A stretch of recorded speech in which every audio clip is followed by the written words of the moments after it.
तो स्टूडेंट्स, पिछली क्लास में हमने कैपिलरी राइज कर लिया था, एसेंट फार्मूला देख लिया था ना, कैपिलरी का फार्मूला भी देख लिया था। तो उसी पे हम चर्चा करते हैं अब। तो एक दो क्वेश्चंस हैं, वो क्वेश्चंस भी हम यहाँ पे कर लेते हैं। तो जैसे पहला क्वेश्चन आपसे बोला गया है कि भाई एक इस तरीके से वेसल है, ऐसे वेसल में जो है लिक्विड फिल है, और यहाँ पे आपसे बोला गया है कि इस तरीके से एक जो है, एक बीच में बच्चों बोला गया सॉलिड सिलेंडर है ना, बीच में एक सॉलिड सिलेंडर है, ये सॉलिड सिलेंडर है ये, और उसके बाद एक हॉलो सिलेंडर है जो कोएक्सियली इस सॉलिड सिलेंडर के साथ रखा है। इस तरीके से रखा गया है कोएक्सियली एक सॉलिड सिलेंडर के, मतलब दोनों की एक्सिस सेम होते हुए इस तरीके से रखा है ना। आई होप आप समझ पा रहे हैं। ये हॉलो सिलेंडर, ये बोला गया जो इनर वाला सॉलिड सिलेंडर है उसकी रेडियस ए है, और जो बाहर वाला हॉलो सिलेंडर है उसकी रेडियस बी है। अब आप जान पा रहे हो कि ये सॉलिड सिलेंडर है और ये हॉलो सिलेंडर है, तो ये बीच की जगह जो है, ये ब्लैक कलर की जो बीच की जगह आपको दिख रही है, ये खाली स्पेस की तरह है। तो ये जो खाली स्पेस है इसमें पानी जो है वो ऊपर चढ़ सकता है, पानी जो है वो लिक्विड का लेवल जो है वो ऊपर आएगा। इसलिए जो लिक्विड का लेवल ऊपर आएगा तो ये बीच वाली खाली जगह जो है कैपिलरी की तरह बिहेव करेगी, है ना बच्चों। और आपको ये बताया गया है कि इसमें जो एंगल ऑफ कांटेक्ट बनेगा इस सिलेंडर और पानी के बीच में या लिक्विड के बीच में, तो एंगल ऑफ कांटेक्ट जो है वो आपका जीरो होगा, मतलब थीटा जो है वो जीरो होगा। ये आपको ऐसा बोल दिया उन्होंने। तो आपसे बताना है कि अगर ये कैपिलरी जो ये खाली जगह है जो कैपिलरी की तरह बिहेव करेगा, तो अगर ये ऐसे ऊपर चढ़ जाएगा इसमें ऐसे पानी, तो ये कितनी हाइट तक पानी ऊपर चढ़ेगा, h। तो आपको हाइट फाइंड करना है ना। तो मैं यहाँ पे लिख भी देता हूँ, find capillary rise, find capillary rise. अब देखो बच्चों, ये जो फॉर्मूला है ना वो यहाँ अप्लाई नहीं होगा, लेकिन जो हमने फॉर्मूला निकाला था कल वाला, क्योंकि कल वाले में फॉर्मूले में क्या था कि एक ऐसे सिलेंड्रिकल रॉड थी और वो अंदर से खाली थी तो उसमें चढ़ता था पानी, लेकिन यहाँ तो सॉलिड सिलेंडर और हॉलो सिलेंडर के बीच की जगह जो है वो कैपिलरी की तरह बिहेव कर रही है, इसलिए आपको वो काम नहीं आएगा, है ना, वो फॉर्मूला काम नहीं आएगा इस वाले केस में। लेकिन प्रोसीजर काम में आएगा। जो वहां पे प्रोसीजर था ना कि वेट को कौन बैलेंस करता था, जो सरफेस टेंशन वाला फोर्स था, वो आप यहाँ भी यहाँ पे लगा सकते हो, तो फिर आपको आंसर मिल जाएगा, है ना। तो हम यहीं पे लगाते हैं, वो कॉन्सेप्ट को फिर से यहाँ अप्लाई करते हैं ना बच्चों। तो देखिए कैसे अप्लाई करेंगे। तो इसका सॉल्यूशन करते हैं। अब आप ध्यान से देखो तो क्या होगा बच्चों, आपको पता है कि यहाँ पर किसी पर्टिकुलर एंगल पे ऐसे फोर्स लगेगा, लेकिन केवल इस सरफेस पे नहीं लगेगा, क्योंकि अभी अंदर वाली सरफेस भी कांटेक्ट में है, अंदर वाली सरफेस भी कांटेक्ट में है, तो अंदर वाले पे भी एफ फोर्स लगेगा। और इसका अगर एंगल थीटा है तो इसका जो ये वाला कंपोनेंट है ऊपर वाले बच्चों, ये जो है इसके वेट को बैलेंस करेंगे। जो रेड कलर का लिक्विड है, जो वेट नीचे की तरफ लगेगा, है ना, वेट उसको बैलेंस करेंगे। तो वही कॉन्सेप्ट हमें यहाँ अप्लाई करना है।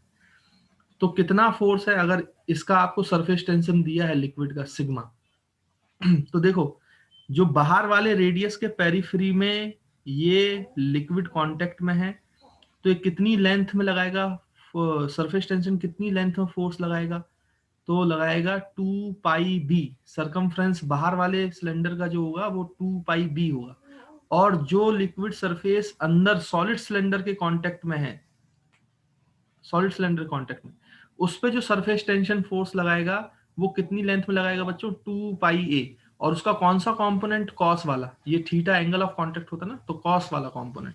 तो हम यहाँ पे लिख सकते हैं force due to surface tension on outer cylinder, तो वो हो जाएगा sigma into circumference of outer cylinder, 2 pi b, उसका रेडियस बी है, प्लस फिर दूसरा जो फोर्स है जो इनर सिलेंडर के कांटेक्ट में, तो sigma into force due to contact with inner cylinder, तो वो 2 पाई ए हो जाएगा, मल्टीप्लाइड बाई इनका कौन सा कंपोनेंट, जो वर्टिकल कंपोनेंट जो mg को बैलेंस करेगा, तो वर्टिकल कंपोनेंट कॉस थीटा हो जाएगा। और mg, तो mg कितना बच्चों, मास को लिख सकते हैं density of liquid into volume. तो देखो वॉल्यूम क्या होगा, बाहर वाले सिलेंडर का वॉल्यूम में से ये सॉलिड सिलेंडर के वॉल्यूम को माइनस कर दो h हाइट के, तो आपको टोटल वॉल्यूम मिल जाएगा। तो हम यहाँ पे वॉल्यूम लिख सकते हैं, बाहर वाले सिलेंडर मतलब रो के बाद वॉल्यूम लिख लो। अच्छा वॉल्यूम आपको पता है सिलेंड्रिकल वॉल्यूम कितना होता है, पाई आर स्क्वायर इंटू एच।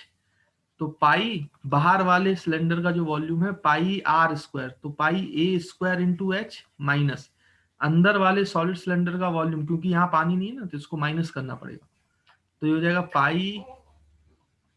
पाई बाहर वाले का pi B square H minus pi A square into H. और ये वॉल्यूम हो गया, rho into volume mass into weight के लिए जी का मल्टीप्लाई कर दो, तो मैंने यहाँ पे जी का मल्टीप्लाई कर दिया। अब मुझे पता है कि एंगल ऑफ कांटेक्ट जो है वो थीटा 0 डिग्री है, तो 0 डिग्री आप पुट करो।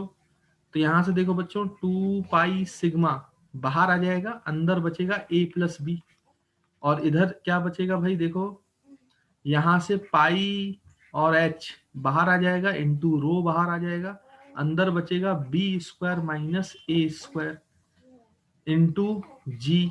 तो यहां से देखो बेटा पाई और पाई कैंसिल। अब मुझे h निकालना था, तो h का फॉर्मूला आ गया कितना, 2 sigma a plus B divide by, यहाँ पे देखो बच्चों h rho, B square minus A square क्या लिख सकते हो, B minus A multiplied by B plus A, या ए प्लस बी बोलो, दोनों बराबर हैं तो ये दोनों कैंसल, और ये जी। तो जो फाइनली हाइट का फॉर्मूला आया वो आया 2 sigma h rho g, 2 sigma h rho g. तो this is the final answer to our problem. और नीचे h रो जी के साथ b माइनस ए भी है बच्चों, तो b माइनस ए, देखो this is our answer to this problem. तो इस तरीके से आपको अगर ऐसे क्वेश्चन पूछे जाएंगे तो कॉन्सेप्ट याद रखना है बच्चों, हमेशा कैपिलरी राइज जो सरफेस टेंशन करवाता है वो एमजी को बैलेंस कराता है, उतनी ही हाइट तक पहुंचाएगा उसको, तो हमेशा हाइट उस तरीके से निकाल सकते हो। तो कॉन्सेप्ट ध्यान देना, मैं इसलिए ये बता रहा हूँ कि कभी कभी आपके डायरेक्ट फॉर्मूले नहीं लगते हैं सवाल में, है ना, तो फिर वो कॉन्सेप्ट वेरिएशन जिस मेथड से किया होता है वो अप्रोच काम में आती है हमारे। तो मेरे ख्याल से आपको पॉइंट जो है बच्चों को क्लियर हुआ।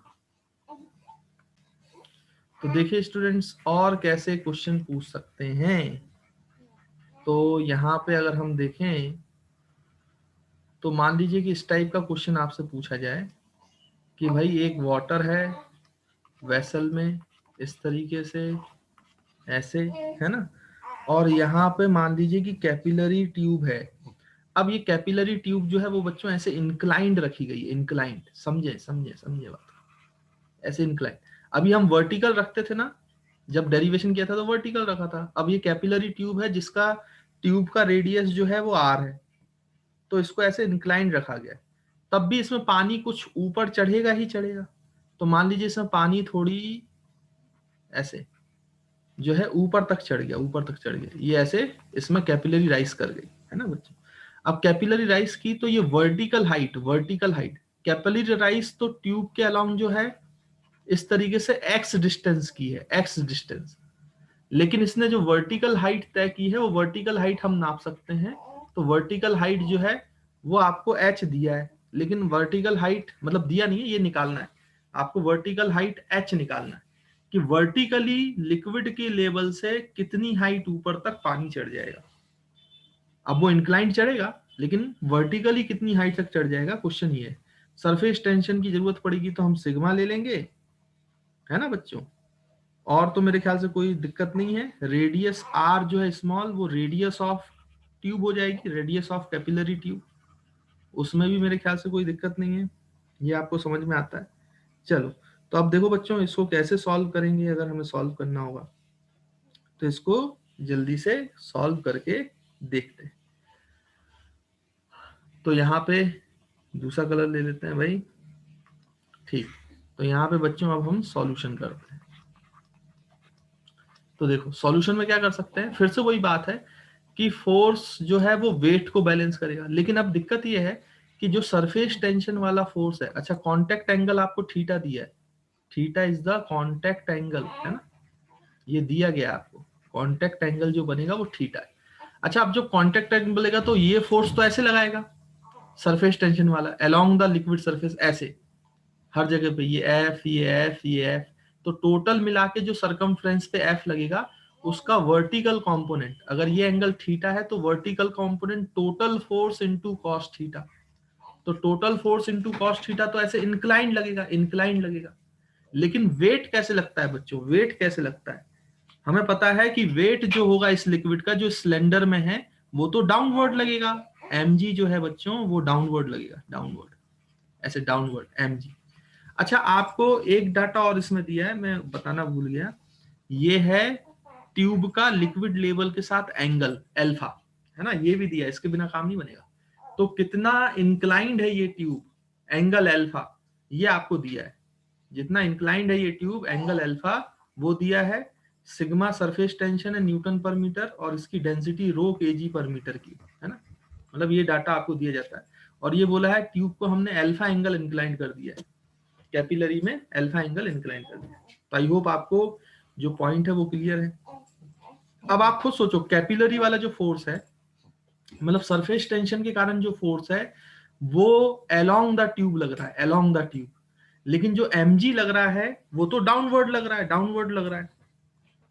खुद ही देखिए आप, है ना, वो तो कैसा लग रहा है, डाउनवर्ड। अब यानी कि यहाँ पे mg के दो कंपोनेंट हो जाएंगे बच्चों। mg का एक कंपोनेंट जो अलोंग द ट्यूब है, अलोंग द ट्यूब है, और mg का एक परपेंडिकुलर कंपोनेंट जो परपेंडिकुलर टू ट्यूब है। अब आप खुद सोचो, अगर ये एंगल अल्फा है तो ये एंगल जो है बच्चों कितना हो जाएगा, 90 माइनस अल्फा हो जाएगा ना। ये एंगल जो है वो कौन सा हो जाएगा, 90 माइनस अल्फा। तो ये एंगल फिर से अल्फा, ये एंगल अल्फा, तो ये इससे 90 पे है तो ये 90 माइनस अल्फा। अब इसके साथ ये 90 पे है तो ये अल्फा हो गया। तो ये वाला कंपोनेंट mg का कितना हो जाएगा बच्चों, mg cos अल्फा। और ये वाला कंपोनेंट कितना हो जाएगा, mg sin alpha, mg sin alpha. तो देखो mg sin अल्फा जो है वो अलोंग द ट्यूब है, और यहाँ पे सरफेस टेंशन वाला फोर्स भी अलोंग द ट्यूब है। तो ये सरफेस टेंशन वाला फोर्स अब mg को बैलेंस नहीं करेगा, वो mg को बैलेंस नहीं करेगा, वो किसको बैलेंस करेगा, mg अल्फा को, mg sin अल्फा को, mg sin अल्फा को। बस ये अंतर आएगा बच्चों। तो यहाँ पे हम बोलेंगे कि जो सरफेस टेंशन वाला फोर्स है that is f cos theta, जो अलोंग द ट्यूब है, वो अलोंग द ट्यूब mg के कंपोनेंट को बैलेंस करेगा। तब ये यहाँ पे x दूरी पे जाके रुक जाएगा। तो हम इसको लिख सकते हैं, देखो, f cos theta must be balancing mg sin alpha, mg sin alpha.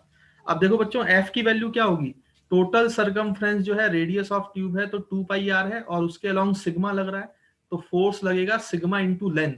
तो सिग्मा इंटू लेंथ जो है वो circumference that is 2 pi r into cos theta is equals to mg, m को लिख सकते हैं रो इंटू वॉल्यूम। तो volume कितना होगा बच्चों, देखो ये ट्यूब जो है यहाँ तक पानी भरा हुआ है ना, और ये लेंथ कितनी है ट्यूब की, x, इसमें पानी भरा है, तो वॉल्यूम कितना होगा, रेडियस है r, तो ये सिलेंडर है, तो हम यहाँ पे लिख सकते हैं वॉल्यूम पाई r square into h।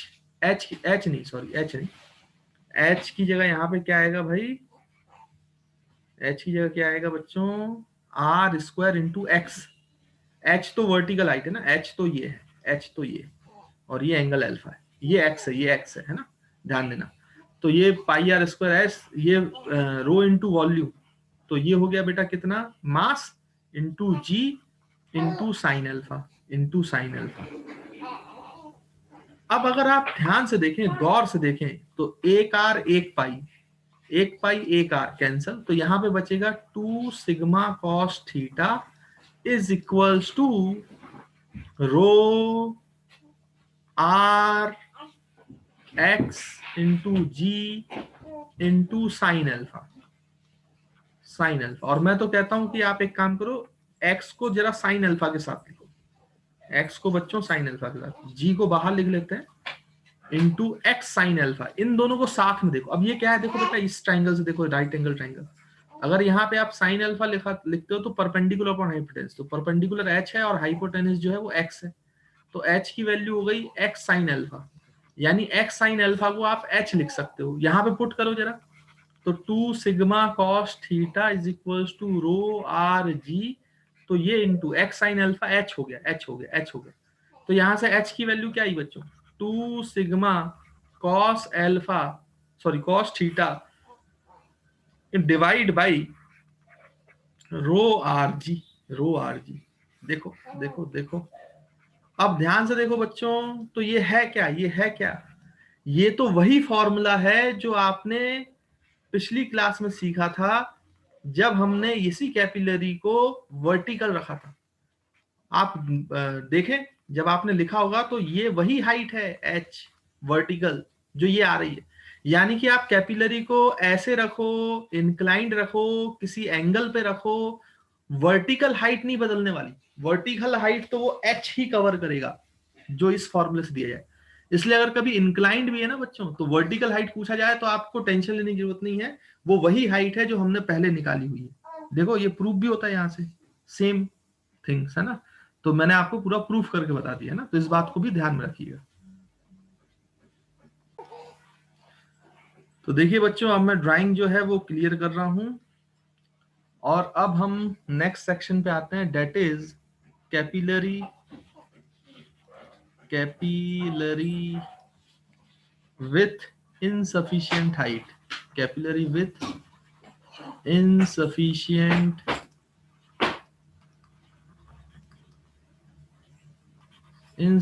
Height. इसका क्या मतलब, इसको समझते हैं थोड़ा सा ना। ये बड़ा एक इंटरेस्टिंग चीज है, तो उसको देखिए। कैपिलरी विथ इनसफिशियंट हाइट है ना बच्चों, तो क्या होता है देखें। जैसे मैं आपको एक यहाँ पे एग्जाम्पल दूं, एग्जाम्पल के थ्रू समझेंगे तो ज्यादा अच्छे समझ में आएगा। जैसे मैं आपसे बोलूं कि एक वेसल है, वेसल में ऐसे लिक्विड भरा हुआ है, कोई दिक्कत की बात नहीं है, हमें समझ में बात आती है। फिर आपसे बोला गया कि कुछ एक न्यूमेरिकल सा देख लेते हैं, तो इसमें एक ट्यूब डाला है। अब ये ट्यूब डाली गई है इस तरीके से, कैपिलरी ट्यूब जो है। अब इसमें कुछ चीजें आपको दी गई। सबसे पहली चीज तो आपको दी गई है कि इस लिक्विड का जो सरफेस टेंशन है सिग्मा, वो 0.1 न्यूटन पर मीटर दिया गया। ठीक भाई। रेडियस ऑफ ट्यूब दी गई है आपको 1 mm। ठीक है भाई।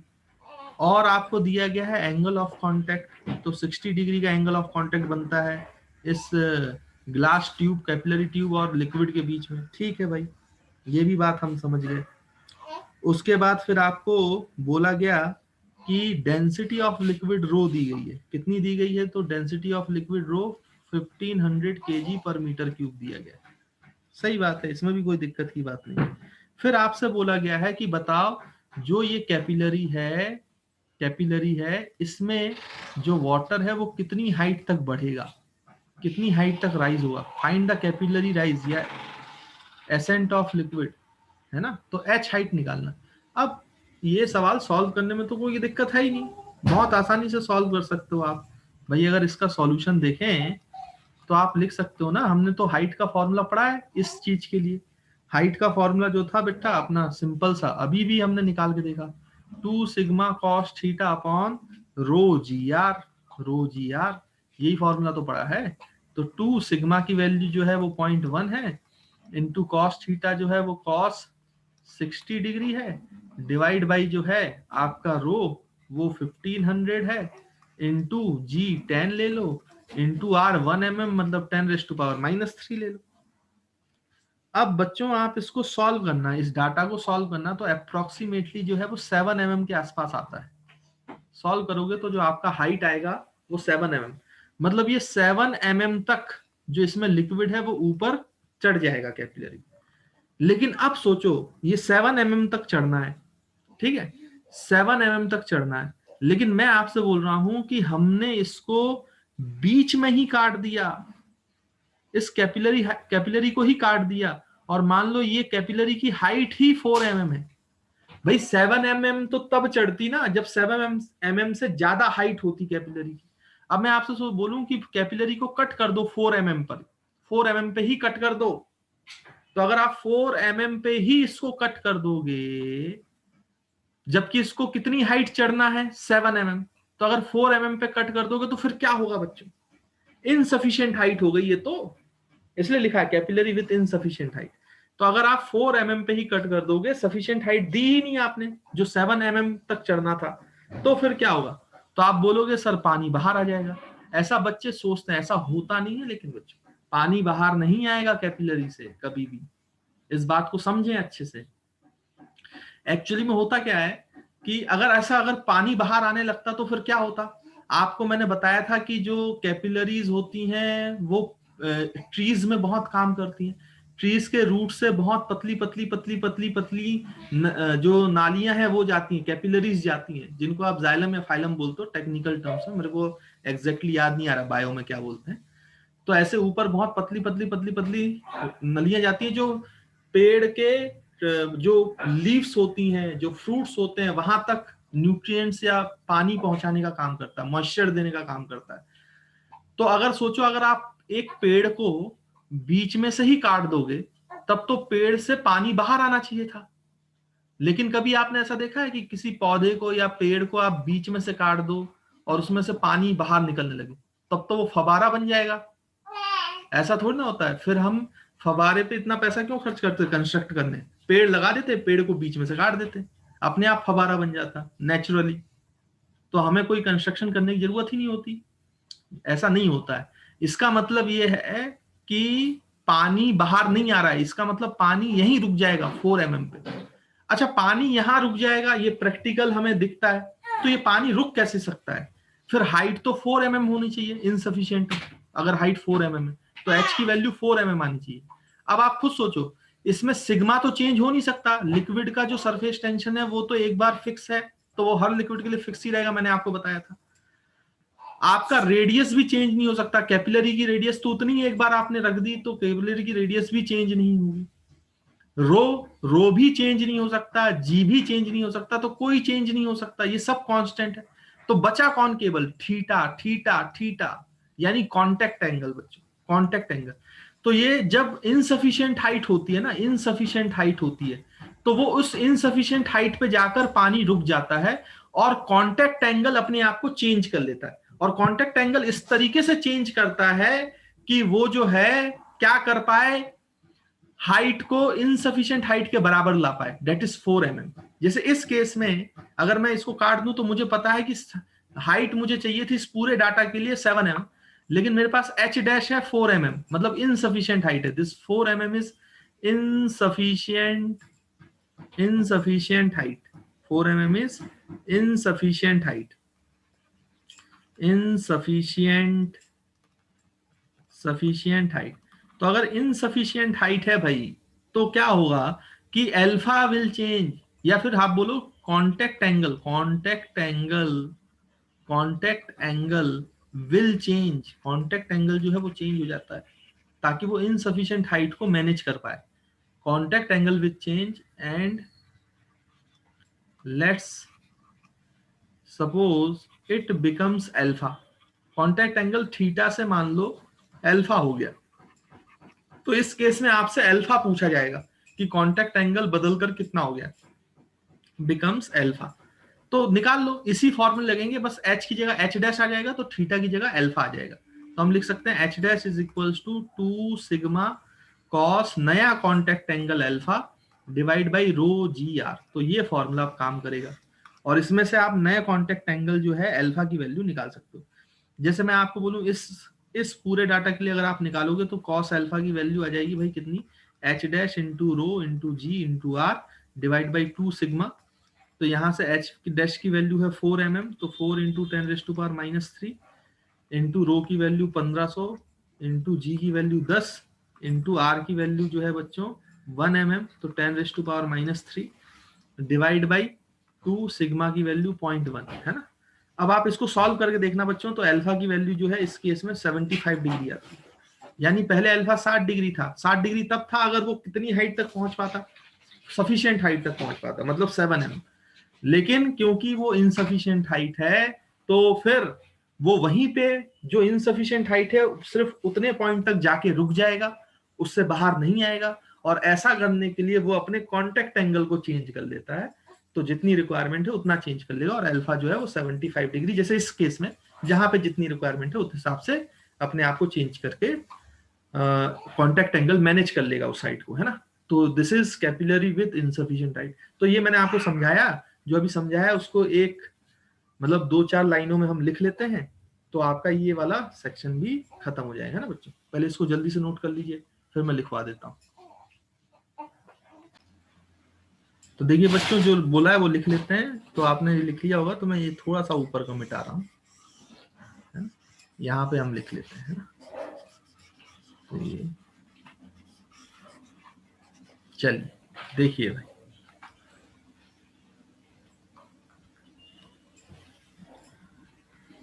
तो आप यहाँ पे लिख सकते हैं for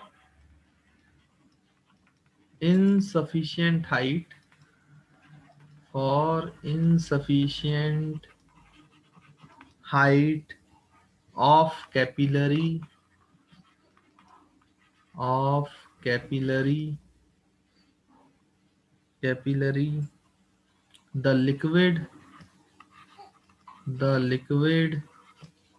the liquid will will rise rise up to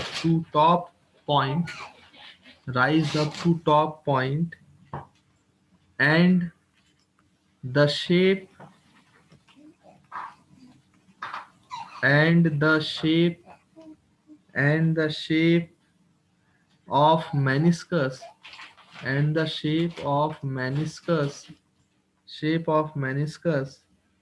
will change। Shape of, जब कांटेक्ट एंगल चेंज हो गया तो इसका मतलब शेप ऑफ मेनिस्कस भी जो है बच्चों वो चेंज है।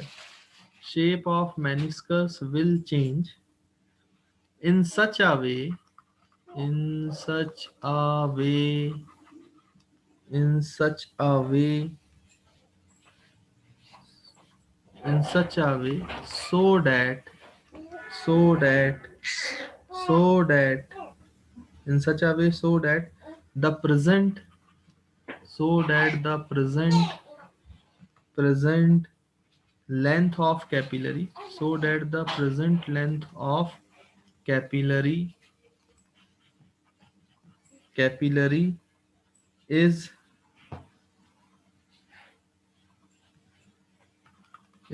given by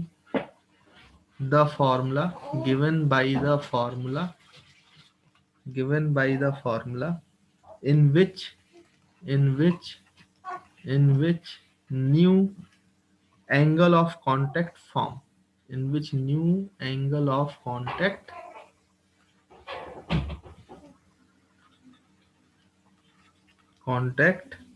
form। तो जिसको हमने क्या बोला है बच्चों, अल्फा। तो उस फॉर्मूले में ही आप अल्फा लगा दोगे तो वो हाइट तक, वो मैक्सिमम जो इनसफिशिएंट हाइट है उसके टॉप मोस्ट पॉइंट तक पहुंच जाएगा। लेकिन उसके लिए वो मेनिस्कस चेंज कर लेगा, अल्फा चेंज कर लेगा, और ये अल्फा है जो उसी फॉर्मूले से आप निकाल सकते हो। बस हाइट की वैल्यू आपको वो रखनी है जो इनसफिशिएंट हाइट है, तो नया एंगल जो फॉर्म है अल्फा वो आपका निकल आएगा, है ना। तो मेरे ख्याल से आपको ये पॉइंट जो है बच्चों वो अच्छे से क्लियर हुआ।